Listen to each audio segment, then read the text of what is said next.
My Measurement Assistant is a progressive web app. This makes it really flexible in the design of the web page and gives it a lot of abilities that some standard websites don't have. One of the good things of this is it allows us to use inbuilt tools such as the Google Translate in Chrome browser, so I can use it quite easily, select a different language, and you'll see that the whole web page now translates into the language you've selected. And obviously with Google, there are a lot of options that can be used. What we also have is the ability to change language within our GenX Copilot.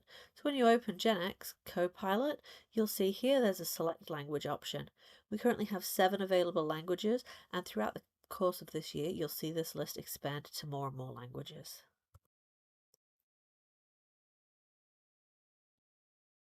We now have Copilot in Espanol.